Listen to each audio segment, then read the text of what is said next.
ایک طرف 18ویں ترمیم کا واویلا، دوسری طرف وفاق سے شکایت کہ صوبوں کو کچھ نہیں ملا۔ وزیر تعلیم شفقت محمود کا قومی اسمبلی میں خطاب، کہا نیشنل کوارڈینیشن کمیٹی کا اجلاس روز ہوتا ہے، سب صوبوں کی نمائندگی ہوتی ہے، لیکن پھر بھی شور مچایا جا رہا ہے۔ ہم نے اسکول بند کرنے، امتحانات کی منسوخی کا فیصلہ سب کی مشاورت سے کیا۔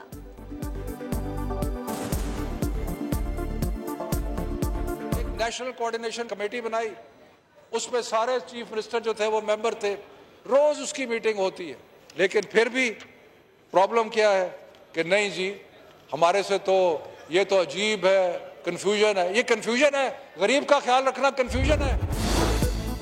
سابق وزیر اعظم شاہد خاقان عباسی کی حکومت پر تنقید، قومی اسمبلی سے خطاب میں کہا حکومت کی کورونا پر کوئی حکمت عملی ہے تو کاغذ پر لکھ کر دے، وزیر اعظم کچھ کہتے ہیں اور ہوتا کچھ اور ہے۔ شاہد خاقان عباسی نے کہا ملک کے 70% علاقوں میں تو لاک ڈاؤن ہوا ہی نہیں۔ انہوں نے کہا کہ پاکستان دنیا کا واحد ملک ہے جہاں شوقیہ ٹیسٹ ہو رہے ہیں۔ وزیر خارجہ نے ان کو جو معافی کرتے ہیں، وزیر خارجہ ان کو پتہ نہیں ہوتا، انہوں نے کہا جی 20,000 ٹیسٹ ہم کر رہے ہیں اور ایشیا میں، ساؤتھ ایشیا میں نمبر 1 ہے، 11,800 ٹیسٹ میں سے، اور اس میں شوقیہ ٹیسٹ بھی شامل ہیں۔ پاکستان دنیا کا واحد ملک ہے جہاں شوقیہ ٹیسٹ ہوتے ہیں۔ مشیر خزانہ عبدالحفیظ شیخ کی زیر صدارت ECC کا اجلاس جاری، کنٹرول لائن پر آبادیوں کے لیے ریلیف پیکج کی منظوری متوقع، کورونا سے متاثرہ زرعی شعبے کے لیے بھی پیکج کی منظوری کا امکان۔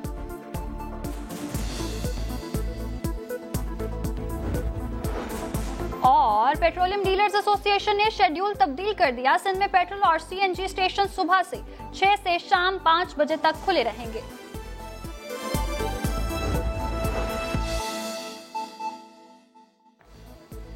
السلام علیکم، آپ دیکھ رہے ہیں سما، میں ہوں ماہم زاہد۔ ہیڈ لائنز آپ جان چکے، آپ کو بتائیں گے وزیر اعظم نے چینی انکوائری کمیشن پر اثر انداز ہونے کی اطلاعات کا سخت نوٹس لیا ہے۔ عمران خان نے کمیشن کو شفاف تحقیقات کرنے کی ہدایت کر دی ہے، تو وزیر اعظم نے چینی انکوائری کمیشن پر اثر انداز ہونے کی اطلاعات کا سخت نوٹس لے لیا ہے۔ عمران خان نے کمیشن کو شفاف تحقیقات کرنے کی ہدایت کر دی ہے۔ انکوائری کمیشن کسی دباؤ کو خاطر میں نہ لائے، یہ کہنا ہے وزیر اعظم عمران خان کا، اور ہدایات جاری کی گئی ہیں۔ وزیر اعظم عمران خان کی کمیشن کو شفاف تحقیقات کرنے کی ہدایات بھی جاری کی گئی ہیں، اور وزیر اعظم کا چینی انکوائری کمیشن پر اثر انداز ہونے کی اطلاعات کا نوٹس بھی لے لیا گیا ہے۔ اسی حوالے سے تفصیلات جانیں گے عثمان خان سے۔ جی عثمان، بتائیے گا مزید کیا ہدایات جاری کی گئی ہیں وزیر اعظم عمران خان کی جانب سے؟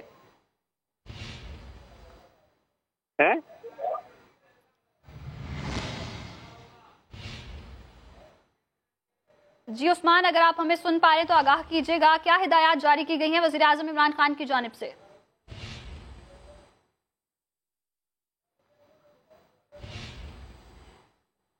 اس طرح کامبیٹ کر سکے گی، اور NDA میں جو ہے وہ صوبوں کی نیڈز کو مد نظر رکھتے ہوئے پروکیورمنٹ کا پروسیس جو ہے اس کو بھی مکمل کرے گی۔ اس کام کے لیے ابھی تک NDA میں جو ہے وہ تقریباً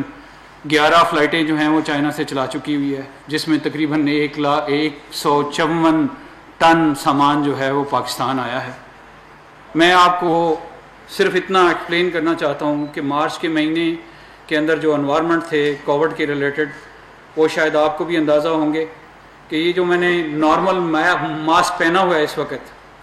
مارچ کے مہینے میں یہ ماسک ملنا محال تھا، اور میں آپ کو یہ بھی بتا دوں کہ اس وقت اس کی قیمت 50 روپے اور اس سے زیادہ بھی کچھ موقعوں پہ جو ہے یہ بکتا رہا، اور بہت سارے ہمارے دوستوں نے اس کی جو ہے ذخیرہ اندوزی بھی کر لی، بہت سارے لوگوں نے اس کو چھپا لیا، کچھ ماسک جو ہیں وہ باہر کے ملکوں کو سمگل بھی ہوئے۔ اس تمام ماحول نے جو ہے ہمارے لیے یہاں پہ خریداری جو ہے وہ بہت مشکل بنا دی۔ میں ساتھ آپ کو یہ بھی بتا دوں کہ جوں ہی پاکستان میں کرونا شروع ہوا، بدقسمتی سے پورا یورپ اور امریکہ اس کی لپیٹ میں آ گیا، اور چائنا کے اندر جو چیزیں بن رہی تھیں وہ بھی مڈل ایسٹ کے لوگوں نے اور یورپ کے لوگوں نے وہاں پہ بڑے بڑے آرڈر ایڈوانس پیسے دے کے کر لیے، جس کی وجہ سے وہاں پہ بھی ہماری مشکلات جو ہیں وہ کئی گنا بڑھ گئی، اور انہی مشکلات کو دیکھتے ہوئے ہمارے لیے لوگوں کا پیسے کے ساتھ کمپٹیشن کرنا جو ہے اس وقت بہت مشکل تھا۔ تو ہم نے اپنے لیے کچھ فیصلے کیے، اور میں ان فیصلوں کی تفصیل آگے بتاؤں گا، اور آپ کو یہ سن کے بڑا اطمینان ہوگا کہ الحمدللہ آج ہم اپنی تمام ضروریات سوائے وینٹیلیٹر کی آلموسٹ ہم یہاں سے پوری کر رہے ہیں، اور اللہ کے فضل و کرم سے پی پی ای میں بشمول N95 ماسک پاکستان میں بن رہے ہیں، اور اتنے ابھی بن رہے ہیں کہ مجھے آنے والے دنوں میں یہ فکر ہونے لگی ہے کہ یہ لوگ جو اتنے اس روزگار کے ساتھ جڑے ہوئے ہیں ان سے اگر میں اتنا سامان خریدوں گا نہیں تو وہ بنا کے باقی اس کا کیا کریں گے، اس کے اوپر ابھی سوچ بچار بھی ہو رہی ہے۔ میں آپ کو بتاؤں کہ ایک ادارہ ہے NDMRF ڈیزاسٹر رسک مینجمنٹ، اس کی طرف سے گورنمنٹ آف پاکستان نے ADB کے تھرو ہمیں $50 ملین دیے تھے، وہ سارے کے سارے ہم نے چائنا اپنی ایمبیسی میں ٹرانسفر کر دیے۔ اس کے علاوہ گورنمنٹ آف پاکستان نے ہمیں پیسے دیے تھے یہاں پہ خریداری کے لیے، اور یہ جتنی شاپنگ باہر ہوتی رہی ہے وہ شاپنگ جو ہے وہ PIA اور پاکستان ایئر فورس کے جہاز جو ہیں وہ جا کے اس کو باہر سے لے کے آتے رہے ہیں، بٹ الحمدللہ جو پرسنل پروٹیکٹیو ایکوپمنٹ ہے وہ سارے کا سارا جو ہے اللہ کے فضل و کرم سے ہم ابھی یہیں سے خرید رہے ہیں۔ جب یہ کام شروع ہوا تھا تو ہمارے ذہن میں اس وقت بھی تھا کہ ایک بڑا کام ہے اور اس کو آگے لے کے چلنا ہے۔ اس کام کو آگے لے کے چلنے کے لیے 16 مارچ کے لگ بھگ ایک میں نے میٹنگ بلائی تھی۔ اس میٹنگ میں میں نے 4 کمیٹیاں جو ہیں بنا دی، جن میں 3 کمیٹیوں کی جو ہے میں وضاحت آپ کو کر کے دوں گا۔ ان کمیٹیوں کا مین مقصد یہ تھا کہ جتنی ایمرجنسی پروکیورمنٹ ہو رہی ہے اس کو ٹرانسپیرنٹ رکھیں، جو لوکل پوٹینشیل فرمز وغیرہ ہیں ان کو انگیج کریں اس طرح کہ ہم آنے والے دنوں میں، اس وقت تو کچھ نہیں مل رہا تھا لیکن آنے والے دنوں میں ہم اپنے لیے اتنا سامان پیدا کر لیں کہ ہمیں باہر سے چیزیں نہ لانی پڑے۔ اس کے بعد اسی کے ایمبٹ میں ایک نظام وضع کیا جائے تاکہ جتنی بھی پروکیورمنٹ ہو وہ ایک ادارے کے طور پہ ہو، کسی انڈیویجول کے طور پہ نہ ہو، اور اس کے لیے جو ہے مختلف کمیٹیاں بنائی گئیں، اور سب سے پہلی کمیٹی جو میں نے بنائی تھی جس کو میں خود چیئر کرتا ہوں وہ strategic response and coordination implementation committee. اس کمیٹی میں ہوں، میرے ساتھ ڈپٹی چیئرمین NDMA ہیں، جوائنٹ سیکرٹری ہے ایکسپینڈیچر منسٹری آف فائنانس کے، ایگزیکٹو ڈائریکٹر جو کہ ایک میجر جنرل ہیں NIH کے وہ اس کے ممبر ہیں، ڈائریکٹر جنرل ہیلتھ ہیں اس کے اندر،